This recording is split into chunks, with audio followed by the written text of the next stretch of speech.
Your hosts, Landon and Jade, are a married couple of 17 years and counting, are here to give you a swift kick in the ass. There will be some tough love, but we are here to support you to the greatest life you can have. We will bring the sarcasm and humor. You just bring yourself. Hey guys, welcome to another episode of the Back Roads to Us podcast. Today we are on episode 7, and we are going to be talking about embracing your differences and finding the balance. So we kind of want to talk about finding the similarities between you and your significant other, learning from those differences, and then kind of finding a balance in between, because it's really all about balance. You and your spouse are always going to have differences. You're going to have similarities, but you want to embrace that and kind of balance it to make it suit your relationship the best.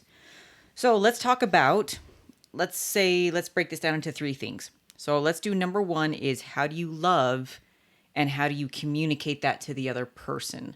I know we've talked about before in the other episodes of finding your love language, which I know it kind of sounds stupid to a lot of people, but I want to reiterate that finding how you communicate your love is probably going to be a really good precursor to figuring out how you can communicate best with your spouse. So if your love language is action, is it service, is it words, each of you is going to have a different response to certain things and how you're going to react to stuff. Okay, so I'm just going to ask you, Landon, how do you feel that I show my love to you? Like, when do you feel that I show you the most love, or when do you feel the most affection, or maybe the most support from me? How do you feel I give it? Not how you want it, but how do you feel I give it? It's probably more of a combination with you. You do a lot of, verbal, text message or like notes. You leave sticky notes sometimes. There's the physical part of it.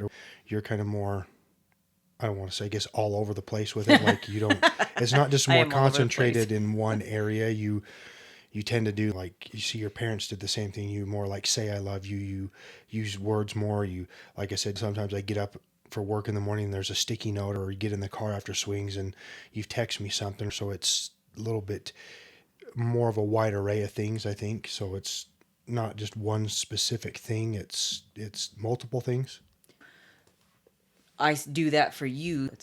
So how do you feel? Do you feel that's how you want me to communicate to you? Or do you feel you would like it another way?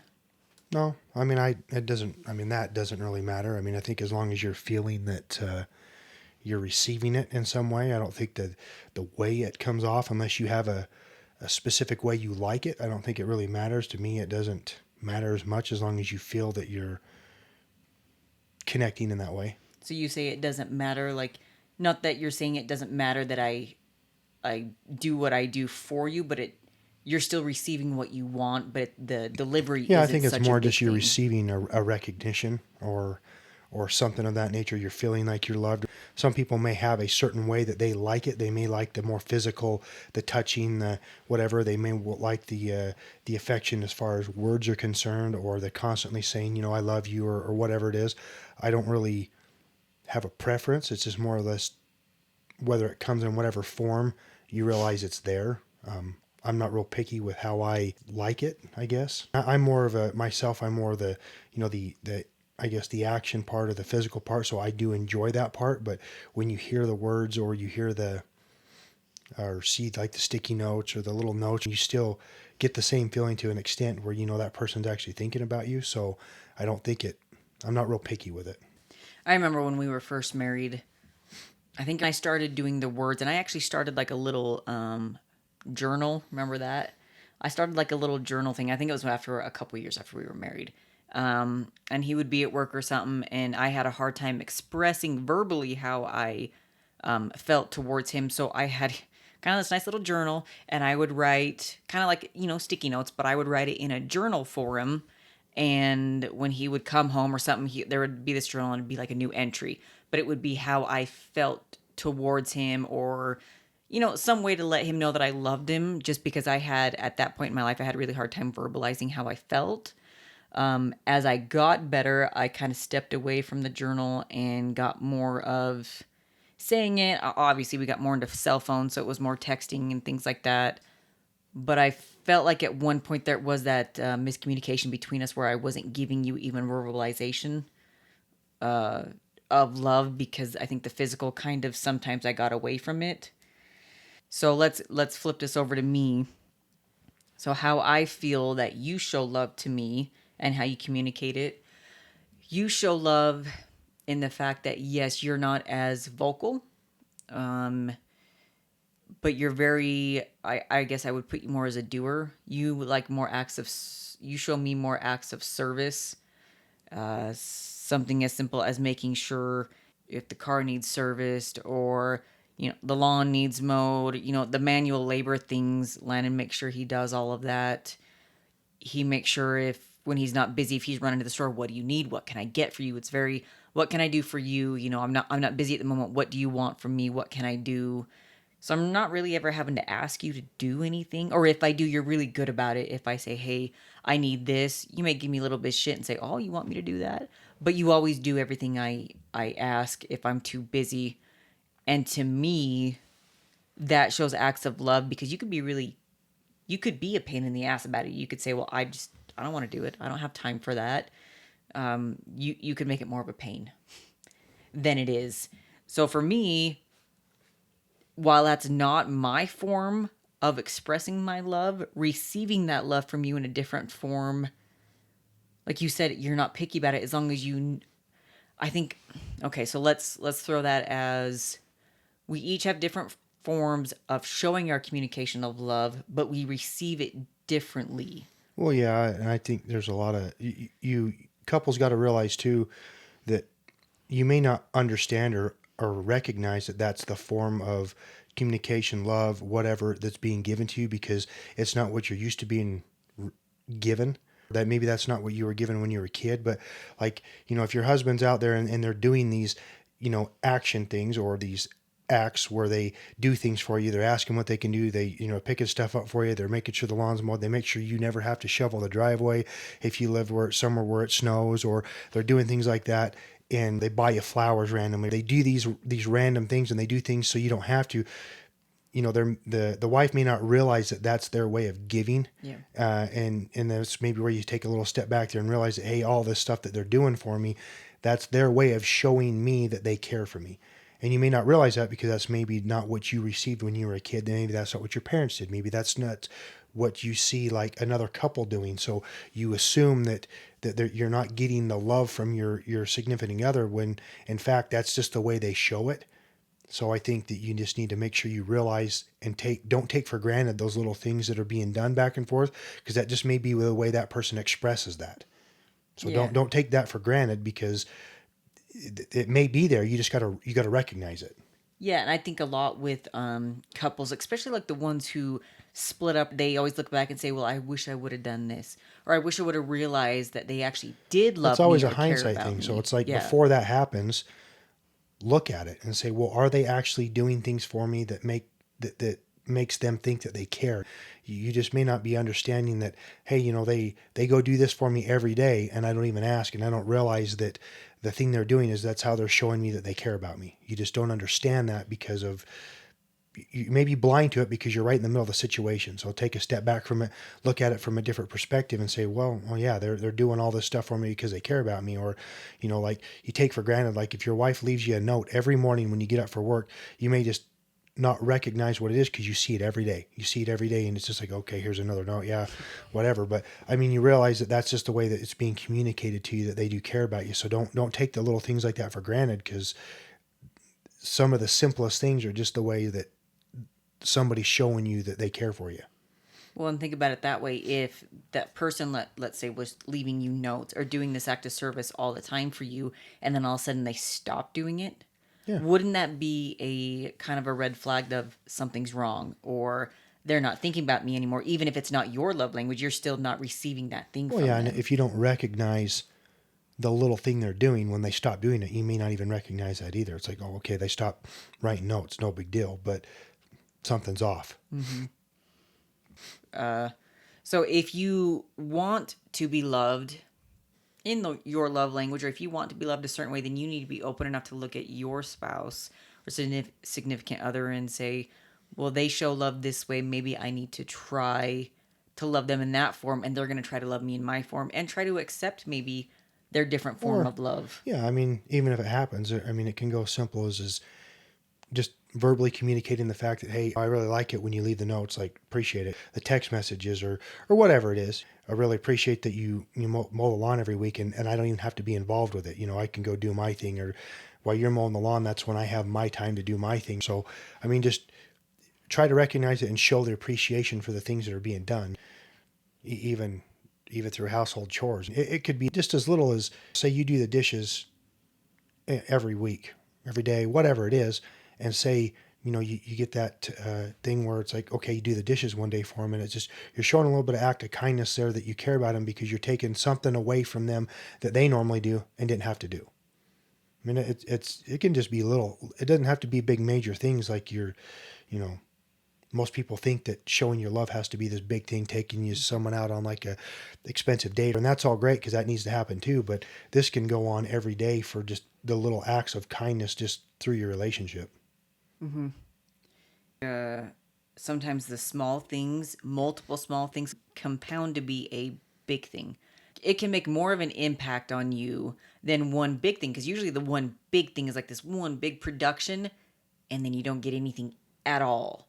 Now, the little things, you consistently get these small little things all the time. I would rather have small little things than Right. one But the, huge the thing problem with the small things is those are the things get that get overlooked. overlooked and that Mm-hmm. people don't recognize all the time because they happen all the time, instead of being grateful for those things, because it's easy to be grateful for here's a big bouquet of flowers, and here's dinner, and here's this date night, and it's awesome, and that it has to happen. You got to keep dating your spouse, but you don't take that for granted as much because it's more of a big show, and you're being taken out. So it's easier to appreciate that than it is the little things, because it's you don't do that big date night every night. Mm-hmm. So you just got to make sure you keep appreciating little things to where you don't take advantage of it, and you make sure you're still giving that as well as if you're receiving it. Like, that's part of keeping that a little bit of that dating atmosphere going when you're married, because you did those little things when you were dating.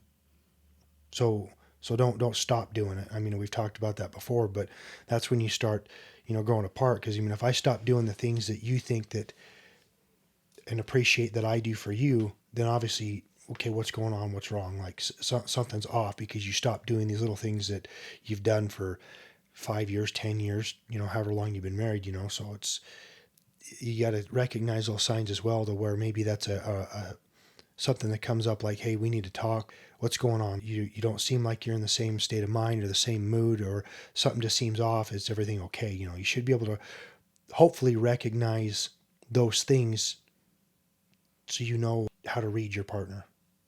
Mm-hmm. I agree that when you show love and you communicate it, sometimes it can be taken for granted. And it can be taken for granted on the person who's doing it. If you're continually doing these small little acts, you may not think they do a whole lot because your other spouse or significant other doesn't really say a whole lot. So you don't realize how much it means to them. So it can kind of go by the wayside. So the communication through the whole process. We've talked about this before. Communication is a huge thing in any relationship, because you can catch these little things before they become a huge problem. And I think that's one of the biggest things of how relationships go by the wayside, is because you allow the little things to get lost and you stop doing those small things that mean a lot to somebody that you didn't realize they do. And so moving on to that, let's talk about another way that you can get differences in how you can find the balance is, how do you respond individually? How does your personality respond to adversity or struggle?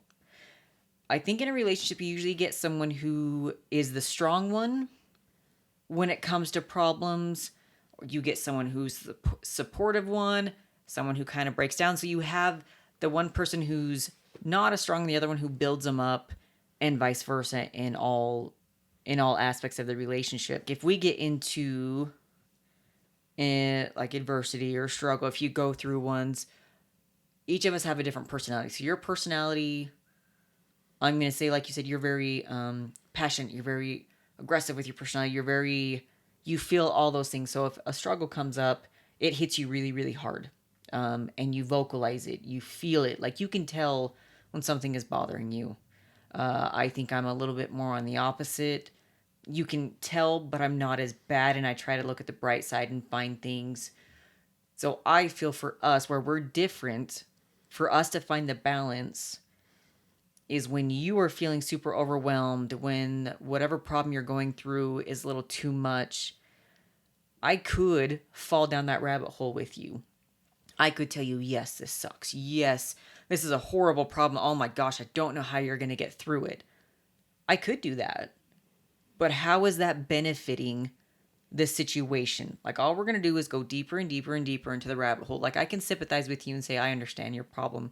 This is a really hard situation. But what I try to do is say, okay, this is a really hard problem or it's a bad struggle, but let's find maybe the solution to it. Let's find the way out of it, or you're just gonna have to deal with this for a couple weeks, something. Because if we both go down that rabbit hole, we both go, our energy levels and our mood just drops, and I feel like everything in the house just goes shitty, and then you're mad at everything, and everything happens, and every time you come home, it's just like, gosh, this just sucks. So if you're both the same way, I don't think that's actually a benefit. I think the fact that you have one person who can help build the other each other up, and vice versa in any situation, I think is a huge thing. I think that's great to have that difference. If you're both too similar, I mean, I guess that's, true. You feed off each other's energy. When you both got the same energy, you just kind of go on a downward spiral. I mean, it's one of those things where definitely if I'm in a bad mood, I mean, you got to understand, I guess, why the bad mood's there, I guess. But you've got a different way of like trying to bring me out of the bad mood, because you know what either calms me down from the bad mood, or something to do to help mitigate that. And it's the same the other way. I mean, you got to be able to read your partner to the same way, to where you know that if one or the other's in a bad mood, what do I got to do to get them out of that bad mood? Does it leave that person alone? Do they need some affection? Do they just whatever that person needs? But that's part of being able to understand what's going on with that person that you've lived with for however long, to help them get out of that mood, because you don't want them to stay in that mood, because it's believe it or not, it's contagious. I mean, it wears off on you. You know, you can't be that way all the time. Yeah, and that's finding the differences between each other, because the way I need someone to help me get out of a bad mood or help me with a struggle is different than the way I would address Landon if he had a problem. Oh, I mean, because if you're in a bad mood or something's wrong, or say you're not feeling good about whatever it is, like your body, or your stomach doesn't feel right because you're sick, or whatever the situation is, it's like, I mean, I can tell you, like, okay, enough, knock it off. Like, you need to deal with it, and you need to, let's go to the gym, let's do whatever. Like, this is how we get you out of a bad mood. You need to fix your shit. But if I'm in a bad mood and you were to tell me that, it would wreck the house. Like, I'd probably have it come apart. So it's totally different the way we deal with each other, and how we get out of the bad mood. If I'm in a bad mood and we sit on the couch and you scratch my back, or you relax me enough that I just fall asleep, it's like, it's more of a relaxation that it's like I can't achieve the relaxation unless you get me to that point. Where if you're in a bad mood or you're sick, I end up telling you, well, then go to the freaking doctor. I'm sick of it. You're complaining about being sick for a week and you won't do anything about it. You feel bad, I don't like the way my body looks, then freaking go to the gym. Holy shit, let's do something about it. But I mean, if you were to say that to me, shit, it'd hit the fan. It'd be a bad day. But if we sit down on the couch and relax, and you get me to calm down to the state where I'm calm, it totally fixes it. So it's totally different the way we deal with each other. I mean, Yeah, because your personality, I would say your personality sits pretty high. Like your levels, whatever we want to call these levels, you like your heat runs high. So for you, when you're high, the thing is to bring you down. It's to relax you, to bring you into more of a calm state. Me, I'm more of a low to even state. So the thing is to bring me up, not down. And so, as sad as it is, when you say, Jay, get your fucking shit together, it's more of a nudge. I need more of that, unfortunately, and I don't like it, but that's the way I respond. I need more of a kick in the ass of knock it off and figure it out. As much as I hate it, that works the best for me. And I try not to get to that phase. I try not to get that far down, that you have to give me a kick in the ass. I try to get to the point. If I ever get to the point, I try to make it so it's only like I'm mid level, and you're like, okay, like enough. Let's get better. So yes, I need Yeah. higher. You need And that's lower. always that point where I usually ask you what's going on. Hey, what's the problem? For a week you've been acting in a bad mood. It's like you always recognize, hey, what's going on? But yeah, my problem is I don't, like, if I'm in a bad mood or something, like I don't calm down in 20 minutes. Like it's going to take a while Days. unless there's a way to get me to calm down or whatever, or relaxation. Because yeah, it's I don't forget things. Like it stays in my mind for a long time. And like, I mean, I remember shit that happened 15 years ago like it was today. It's I don't forget stuff. It's just, so it brings up past issues or past things when I get mad about certain things. So it's the calming thing is, I think, a big deal. I mean, for me.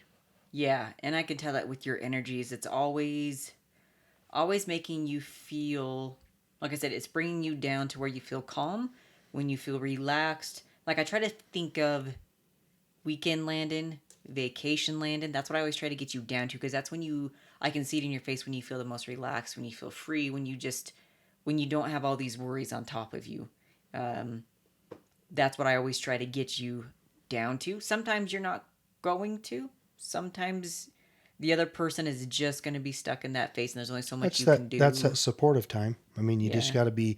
Sometimes someone's just going to have a bad day, bad weekend, whatever, and that's when, yeah, it sucks that you got to deal with it. But sometimes that's that point where you just got to be supportive to that person, because the mood's not going to last. But I mean, some people don't snap out of it quick, and some people just aren't, for whatever the situation is for that time period. So you just got to support the person enough that they know you're there for them when it's time to come out of it. I think in relationships, what everyone wants is what they think they want is someone who responds the same way they do. Well, I want someone who does this, someone who, basically who feels the same way, who acts the same way, who does everything the same. And really, the people that you see last the longest, when they say opposites attract, they're not wrong. They really aren't, because the fact of when opposites attract, you feel those little gaps that the other person doesn't have. Where someone's strong, the other person is, you can build the other person up. When someone's weak, the other person builds them. Uh, and I really enjoy that, because I don't think our relationship would be as rich if we were the same. Like, I don't want to marry someone the same as me. I enjoy how we have similar viewpoints on some things, how we like some of the same stuff, but I don't want to always have you agree with me on everything, or I don't want you always to say the same stuff. I like to talk to you and say, well, this, I heard this, or I feel this way, because it opens my mind. It makes me feel differently. Or in certain situations, I know that you're the stronger one in this situation, and I can lean on you. So that's a huge thing for me, is I know if I'm in a bad spot, you are my support system. I don't have to be strong all the time in this situation, because you can do it. And I hope that's the same way in the opposite direction. I think it gives you a little bit of an opportunity to rest and relax and feel safe, because you know someone else in that situation is going to pick up the slack. And I think that's great, because no one wants to be the strong one all the time. It's hard, it's rough, it brings you down, it makes you just always have to feel like you're on. So if you have someone who can fill those gaps of when you're not, I think that makes your relationship strong. It makes you have the building blocks to keep a lasting relationship. Oh yeah, definitely. I mean, because like I said, if you got the same exact personality and the same quirks and the same downers and the same uppers. I mean, that can be great when it's an uptime, Yeah. because you're both in the same mood. You both, it carries. But if you both get in a bad mood at the same time, and you both feed off that same energy because you're the same person, the same personality, the same reaction, I mean, you go down, and what's bringing you up? Yeah. I mean, it's tough. And there's a lot of couples, that they can have 90% the same type of personality. It doesn't have to be big time, but they can have 90% of whatever they do could be the same. They could have the same uppers, downers. But if there's that little 10% that's different, that's not a bad thing, because then there's something that counteracts to what you're doing, because not everything I do is right. Not everything you do is right. So there's got to be someone there that says, hey, we're not doing that. If everything's a yes or everything's a no, Mm-hmm. it can create problems, whether it's financial or health or everything, because everything's always a yes one way or everything's a no way, and you're not taking a chance or you're taking too much chance. And there's got to be that where if you want to do something, I'm like, no, we're not doing that. And then it's like, okay, so we don't do it. Or yeah, we're going to do this. And there's that time where it's like, okay, we do it and we have a great time. I didn't want to do it, but it was fun. We had a great time. And there's sometimes it's like, yeah, I'm not doing that. I don't care. This isn't even going to be a conversation. We're not doing it. And then we don't, so I mean, there's conflicting personalities there, and it does help because you got to have that. You got to have the give and take. Yeah. You got to have the person who can tell you no, but also can tell you yes. You see those relationships where the husband or the wife is always the yes ma'am or the yes sir, and they just basically bend over backwards and do anything for that other person, and they take them for granted. Well, that other And they, person gets trapped and they get mm-hmm. overwhelmed, and then it just doesn't go well because that person never gets to do anything they want to do, or they don't feel like they're loved because they're always giving to the other person, is almost in a slave-like fashion, that Mm-hmm. it's always give, give, give, do what I tell you, do what I tell you, and that doesn't work. And I think that's a little bit why we have worked so well, is because I think it's just a personality on my part, I guess, but I won't do that. You're not just going to sit there and tell me what to do, because I will be more stubborn and I just won't do it. It's not happening. Like, I mean, I'm going to, and so, and if you tell me what to do, or we're getting in that situation and it makes me mad, I really won't do it on purpose, just to spite you. Like, or I will do something on top of that to get back at you. I just, this must be a personality thing, but I'm the type of person that there's no getting even. I'll get ahead. I'm not going to, very stubborn that way. Well, and I can tell you when we were first married, that did not work well. It didn't work well because we are both very stubborn people and we are both very independent people. So we both wanted our own way. We both felt that we were right, but we also wanted that independence. And it was a little rough. Like, I can laugh at this now because that's your personality and I don't take offense to it anymore. When we were first married, yeah, I took offense to a lot of things that I think you were a little bit more brash when we were younger, and I was softer when we were younger, and we've kind of lifted each other up, and you've lowered and I've uppered, and we've kind of met in the middle. But we worked through that when we were first married. We saw a way to kind of to meet. We tried to meet in the middle, not well, you don't agree, I don't agree, so we're out. Like, we tried to Yeah, and meet. that's part of that, getting to know each other when you're first married too, and being able to look past it to develop that. Because there's a lot of people, if they're married a year, 2 years, they end up getting divorced because of this clash, and they didn't give it enough time to work through it to where it will develop into something. Because I mean, yeah, I could see, when we were first married, the first couple of years, I could see where that leads to some people getting divorced because they don't get along. But I think, and part of the same situation there, where we were both stubborn enough that we weren't going to get divorced, Mm-hmm. so, and we worked through it, and it's ended up being great. But yeah, you can definitely tell that can cause problems big time, because everybody, you want to be right and I want to be right, and then you're going to do whatever you can to prove your point, to get me to get on board with what you want, and vice versa. So I mean, if you're that's all you're ever doing is constantly trying to prove your point and I'm right, then yeah, you've got this ground there that you both are not crossing. Mm-hmm. And you got to be able to, that's part of the give and take. And it sucks because you're not going to win everything, but I Or who mean, wants to win everything? Like, really, why is it so important to win? And I think that's what we had to learn is we well, wanted to win every it's a argument. It's personality an thing, but ego it's thing. it's also a not being able to control your emotions. Mm-hmm. I mean, you act out of, a lot of this stuff ends up turning into a reaction from emotions instead of reacting in a calm state of mind to where you make a good decision. Because when you react in that situation to something that's emotional, it's never the correct decision. Mm-mm. So you need to walk away from that decision, learn from it, and come back. I don't know whether it's going to be the next day or an hour or 15 minutes, whatever it takes you to get the right state of mind and make a decision that's not detrimental to how you are as a person or how you treat another person. Mm-hmm. I mean, it's all about learning each other at that point, because I mean, it can go terribly wrong in a hurry Yeah. because of just the way those situations work out, and it can go very right.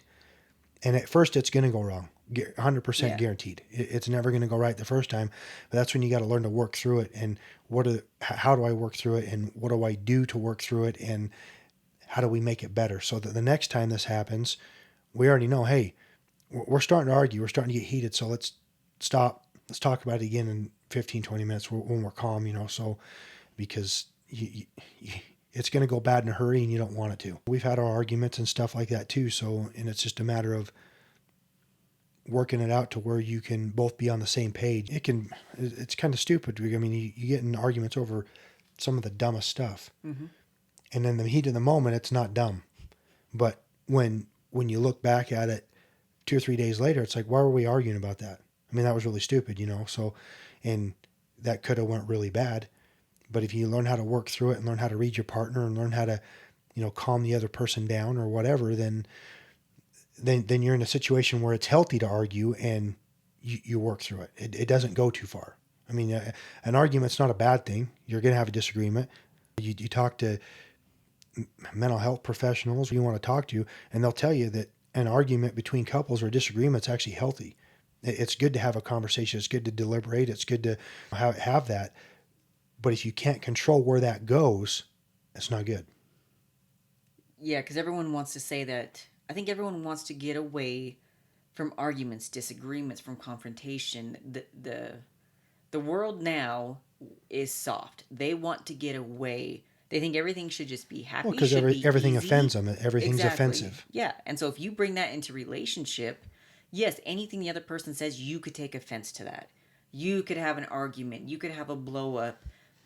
But we've talked about this before. If you take a step back and look at the whole picture and take your ego out of it, the big thing is take your ego out of it and hear what that other person is saying, you're going to get a whole hell of a lot Or further than just taking or offense. think to the point where, why am I taking offense to Mm-hmm. it? I mean, I don't know. You're taking offense to it because why? Well, maybe you're taking offense to it for a dumb reason, or maybe you understood it wrong, or maybe you misinterpreted what they were saying and you immediately went to getting offended over it when you didn't need to. So just try to stay as calm as you can when you have that problem. I mean, I know it's hard. It's hard for me. Yeah, it's hard because Landon, like we said, runs really hot. So when he has a conversation, his tone, I have a really hard time with someone's tone of voice. They can be talking to you and they may not mean it, but they've got that tone that you just, I don't know, I it sets me off.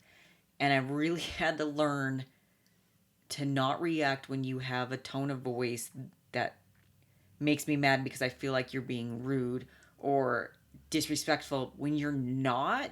You just you just have these tones, and I've really had to check myself. And before I freak out, I'm like, no, no, he's not.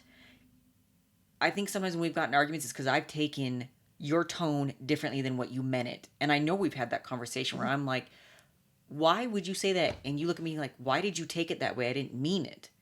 But I took it one way. You didn't mean it. And honestly, it's the stupidest thing ever. You get done and you look at it and you're like, why the fuck did we argue about this? This was the dumbest thing I've ever seen. But in the moment, yes, it hurt your feelings because they said something in a different tone that you didn't like.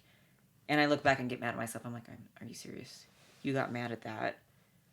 But my feelings are valid. But if I would have expressed it in a way that I could have said, did you mean it this way?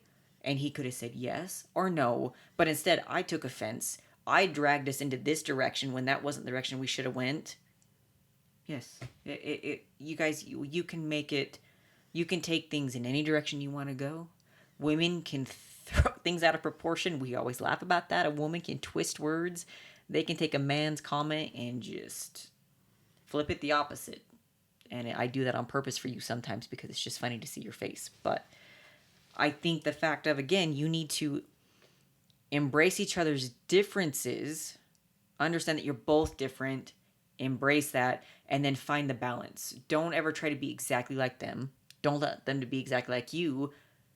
Understand that you're both different and then find that balance in between. So we've talked about how we love and communicate. We've talked about how we respond to adversity and struggle. Now let's talk about a way that I see a lot of couples are different is how they spend their time, whether that's their off time, how they spend their hobbies when they're home. I think you see a lot of spouses not understand how the other person wants to spend their off time. Let's say everyone usually has jobs, so everyone goes to their jobs and does their thing. But when they come home, you're going to get each spouse that wants to spend it usually different ways. So you want one who wants to do everything all the time. They just want to run, run, run. They want to go on vacations. They want to go do experiences. And the other person doesn't roll that way. They want to come home and they just want to hang out at home. They just want to have a nice, relaxing time, or they want to go out to dinner. So, how do you embrace each other's differences? Because you both should get both of those things, but you shouldn't overrun the other person for that. Everybody's got, different things they like to do, hobbies or whatever, and everybody needs to have those hobbies. Everybody needs to have their alone time. And whether your alone time consists of just you, or say you go to dinner with the guys, the girls, the buddies night, which is 100% fine. If that's how you decompress. That's how you want it. If you want to go hunting, you go fishing. That's just your way of how you relax. That's your peaceful time. That's great. You got to do it, but you have to 100% make time to spend with your significant other. 100%. You can't get away from it. And I don't care. There's no such thing as I don't have the time. You make it. You got to do it. But then you got to be respectful for what do you do during that time. If my thing is after work all week on Friday night or Saturday night, I want to sit on the couch and we watch whatever we watch. You just messing on your phone, messing on the computer, but it's just quiet. You're at home. You're not in a crowd of people. And you respect that by you sit on the couch and what you do is you read on your phone. Okay, well, we're both still hanging out together. We're spending some time together. Doesn't mean we need to be having a constant conversation or right in each other's face. You see I'm here, you see I'm here type thing. Like the attention, grab attention, grab attention. But you're actually sitting together and it's just one-on-one. If I want to show you something on my phone or you want to ask me a question, we have little conversations here and there. But you end up respecting the fact that I just want to sit there and do nothing. And then on Saturdays, I like doing it, but your deal is you like to have a day date every Saturday. We go to lunch and we spend time together, which I got to respect the fact that that's what you like to do. You want to go out, you like to get dressed up and you want to go out in public and we, go to lunch somewhere. We have a drink, we eat lunch and, we end up talking about just random stuff. And that seems to be the thing that you like to do. And it's like we make it both work there. The other thing we like to do is go to the gym and we do that together on the weekend. So it's an activity that we do together. We do the lunch, we hang out. A lot of the time that we spend on the weekends is together because we both have separate jobs. So that's our time because during the week, you don't have a lot of time to do that. Mm-hmm. So it's a matter of, okay, you know what I like to do. I know what you like to do. A little bit of compromise. I'm not a big fan of going out on the weekends because I want to hang out because I drive an hour and 15 minutes out to work every day. So I don't want to do any of that. But you make the compromise and that's what you like to do. So we're going to do what you like to do. And this day we're going to do what I want to do. And it's not doing a lot, but it's just the fact that you get to do the thing that you want to do or it makes you feel good. I could care less about getting dressed up to go out to lunch. You're dressed up as putting on a t-shirt and a pair of jeans. Well, right. But you like to get dressed up. So that's what we do. And there's no complaint about it because I end up having a good time when we do it. But there's some times where I want to just sit here and do nothing. My weekend is hey, we get up in the morning and we go to the gym and then we're done. Like, I want to do anything else. Unless we have something planned or on vacation, which is a little bit different there because we don't go on vacations separate. We do that together. If your deal is hey, my deal is I plan a couple hunting trips a year and I go hunting out of state. Well, then there should be a compromise to the point where if I plan 2 hunting trips a year, fishing trips, or maybe that's not your thing, or I say hunting and fishing not because of the area we live in, that's a lot of people like to do that. But if I do that, then our next trip should be together. It's not all about me taking trips and you stay home. We need to have a couple trips during the year or wherever that we do together as a couple that we both plan out, that we spend that time together so that, hey, you had your alone time over here, but the next thing we do, we're doing together. Or the next 3 weekends, we're doing stuff together because you had this last week or weekend doing whatever by yourself. So there's nothing wrong with spending that time by yourself and having that alone time, because you do need that time to decompress by yourself. But if you're not spending time as a couple, what's the point? Yeah, well, how do you address? I think a big thing that I see in differences in couples with their spare time is one spouse wants to spend like all weekend together, like they don't want to do anything separate, which is fine. And then you have the other one who maybe wants to do something separate, like go out for a guy's night or heck, just go into town by himself. So you have this one that's really, really attached, and the other one who wants a little bit of the space. How do you make that? I guess how do you blend that? Because I feel like one's like a leech, and the other one's the opposite direction, and Well, that's a that's, little I mean, hard. depending on who that is, I mean, that other person, that's part of, like earlier in the podcast, we talked about reading each other. You got to understand that if that person has a shop or a garage or somewhere that they have a hobby that they work on, if they go out to that area where their hobby is, maybe that's their way of saying, hey, I need some alone time. Like if I go out in the shop and I'm tinkering on a car I have, or tinkering on a gun, or tinkering on a building a new fishing pole, or you like to tie flies. If that's what you enjoy doing and you enjoy doing on your own, your significant other should recognize that, to the point where, hey, if they're in the garage, it's because they want some alone time and they want some time to think. They want to do the thing that they enjoy doing. Or if you're wanting to go out to lunch, like, I need to recognize that's the thing that you enjoy doing, so let's go do it. I had my time, and maybe your thing isn't alone time. Maybe your thing is you want to be together and go to lunch or to dinner. So I got to recognize at the point where we're going to do that when I'm done with my thing, because you allotted me a certain amount of time to do my thing that I want to do to decompress. So I need to give you the same respect. Some things that we've done, I used to go shooting a lot. Well, instead of me driving all the way down to Utah or somewhere by myself, you go with me and you sit in the car and you edit on the computer or you read. But you're still there and you still have a good time. But we went together. We home, we go get lunch or dinner or whatever. But we spent that time together, and you go out and watch, take pictures or whatever. But we still were together. It's not just me. I got to do what I wanted to do, but you were just supporting that activity, and you were there, which is fine. It's one of those things where you need to Support, support and yeah. understand what that other person needs, because alone time is gonna have to happen, but the together time has to happen. You have to make time to spend with that other person, because, I mean, like I said before, if you don't, why are you married? Mm-hmm. I mean, I can have a roommate, for that matter. If you're not trying to make it work and spend time with that person, or don't enjoy spending time with that person, what are you doing? Yeah, if you're spending so much alone time and don't want to be with your spouse, maybe you need to look at the marriage as a whole. Maybe you guys shouldn't be married. Maybe that's not the way that's going to work. And I mean, Maybe, there's or you some need to people that talk will. about it. You're never going to get every decision right the first time, and I'm not saying that every marriage will ever be fixed by doing this stuff. It's a good start. It's a good way to do it. It's a good way to work on your relationship. It's a good way to try to make it work. But I mean, there could be a possibility that you made a bad pick. Mm-hmm. I mean, you're never going to get it all right the first time. Maybe the second time you get married, if this happens, it works out perfect because you're able to do that. Maybe the person just doesn't mesh with you. But I mean, these are things that that helped out along the way, so that maybe you can make something work that you want to have Mm-hmm. work. Maybe you don't want it to go away. Well, this is just, make sure you're working on it.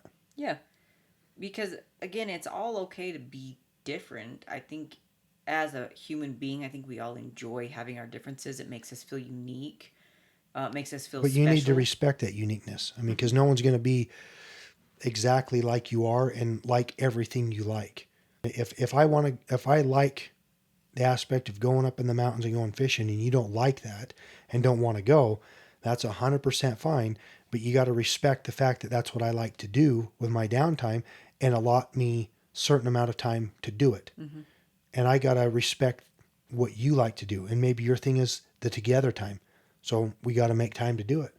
If your deal is the alone time, then if you want to go in the bedroom and read and just be by yourself where it's quiet, then let you do it. I can sit on the couch and watch TV, or I can go out and mow the lawn, or I can go do other things while you have some of that alone time.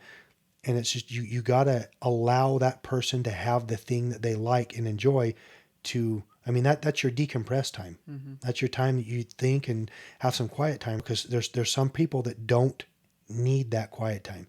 They want to go, go, go, go, go, like you Yeah. said, and they want all the attention. Well, that's fine, and you can have that attention, but you got to realize that your partner may not be that same person. They want some alone time. So it's really going to suck when you're that person that wants to go all the time, because you're not going to be able to Yes. have that energy 24/7 when you're allowing your partner to have what they enjoy. So that's part of that give and take thing there. That's pretty important. Yeah, it's huge to have that give and take because if you don't, if it's all either give or either take, that's when you become very unbalanced and the relationships Yeah. don't last when it goes that way. I think the biggest thing we want to end this with is to understand that it's okay to be different. Let's accept our differences. Let's give each other the space and time to be different. Allow them the opportunity that way. And maybe you haven't really thought about getting involved with their, let's say they have a hobby. You haven't given it a chance to go do that with them or be a part of it, or you haven't understood the way they love and you haven't tried to communicate it in their way. Whatever it is, now's the time to take that moment to step out of your shoes, go into theirs, and see it from their eyes, and hope and have that conversation of having them do the same thing Well, for and you. that's the thing. I mean, even if you don't enjoy their hobby, like we used to do it, and I enjoy doing it. I'm just horrible at it. I enjoy fishing, but I'm horrible at it. I don't either do it right or know what the hell I'm doing. I like being outside. I like being by the water like that. I love the fishing. It's not even to catch them, just catch and release. The outside's calming, and I know you don't like fishing, but it's to the point where you try to like something I did, and maybe you don't even like the fishing aspect, but you decided, hey, I like the outdoors. I like, letting the dogs run around. I like reading. So I'm out there fishing. You go with me. All you do is lay a blanket on the ground or sit on a rock and you read because you really enjoy reading, or you let the dogs run around and the dogs are running around my fishing. So you're actually doing something you enjoy in the same location I'm at while I'm doing what I enjoy. So we both get to do something we enjoy, but we're still together. We're doing different activities in the same location, but we're together.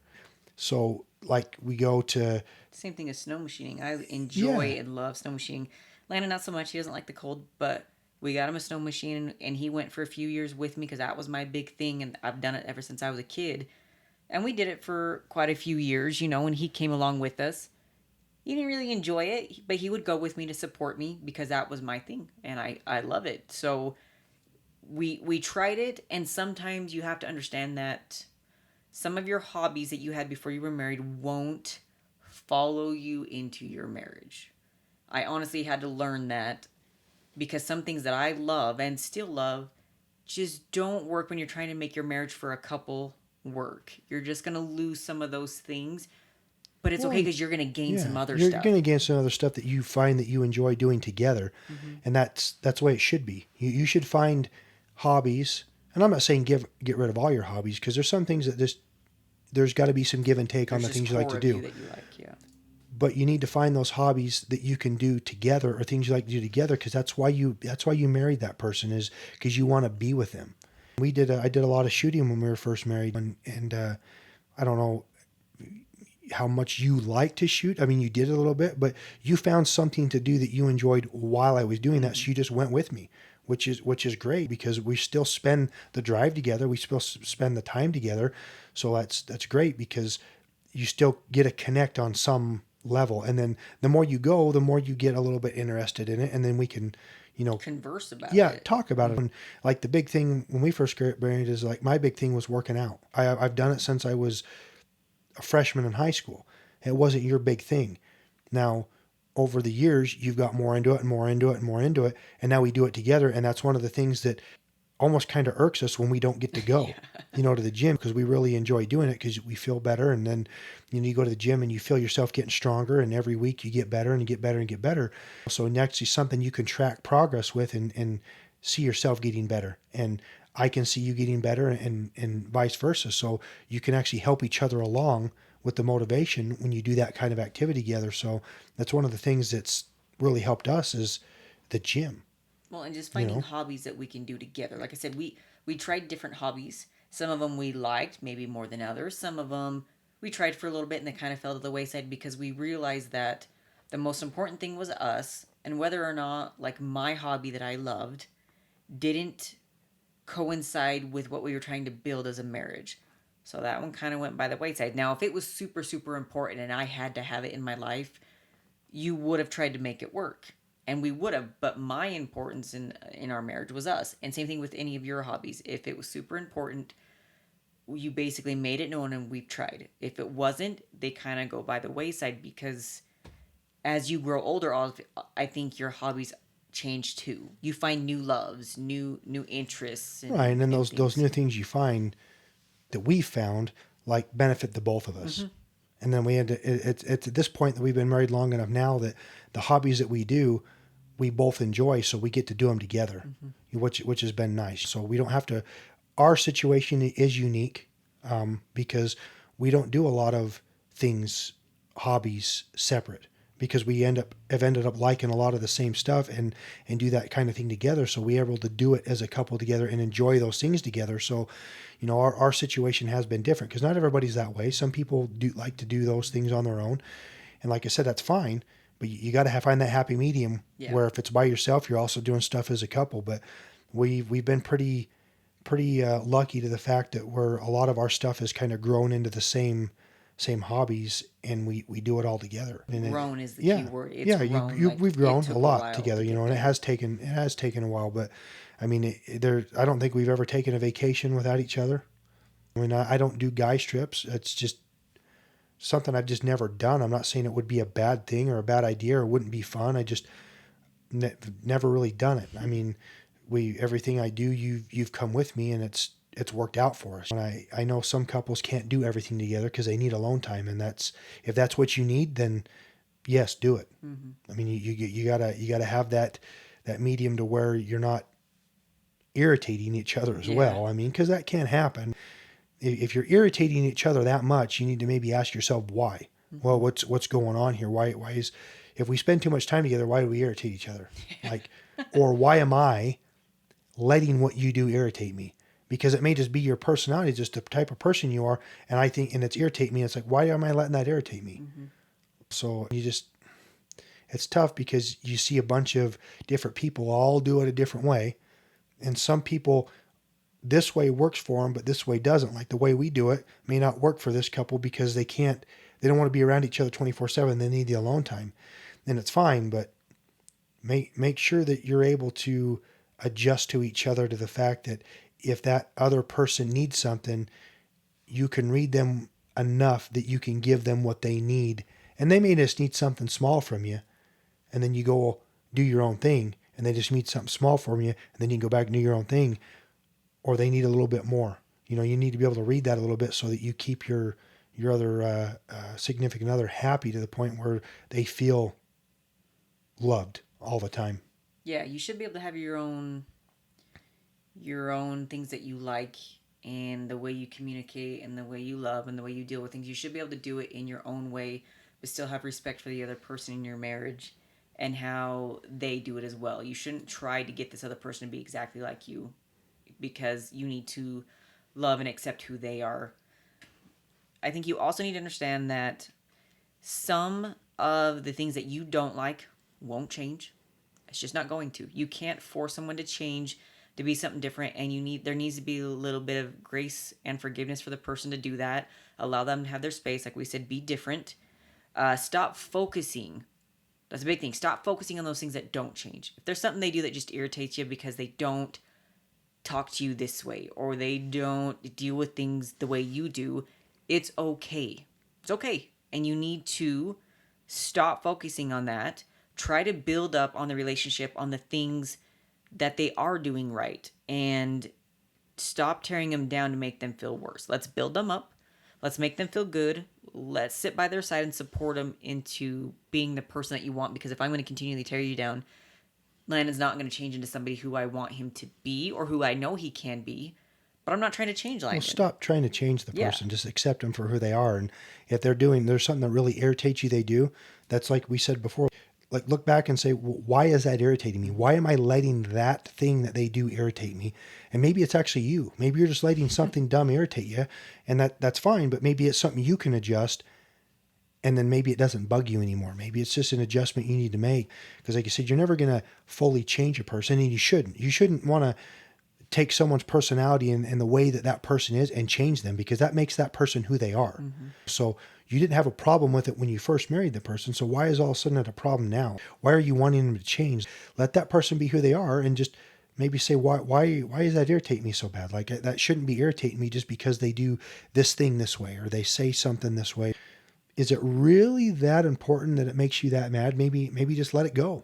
Mm-hmm. Like you said, maybe instead of that, compliment that person on something they're doing right, or say, hey, I really appreciate you doing this. And like you said, build them up to the point where you have that positive vibe in your house. Yeah. All of these things, understanding and embracing your differences and finding balance, will make your marriage and your relationship so much better. But you need to understand that the big thing is your core values. Our next episode is going to be about core values, because none of this matters if your core values do not match for the most part. So while this is all important and amazing, you have to have core values that are going to be the building blocks to this. So please stay tuned. Next Wednesday, we will go over core values. We want to go into a little bit more about really what your building blocks are on a marriage that you should look into before you ever get married. These are things that should be a part of questions you should ask before you get into a relationship, because these will be the heart of how your relationship is. So please follow us. Follow us on Spotify, on Apple Podcasts, on our YouTube channel, and on our Instagram. And we will be here for you next Wednesday.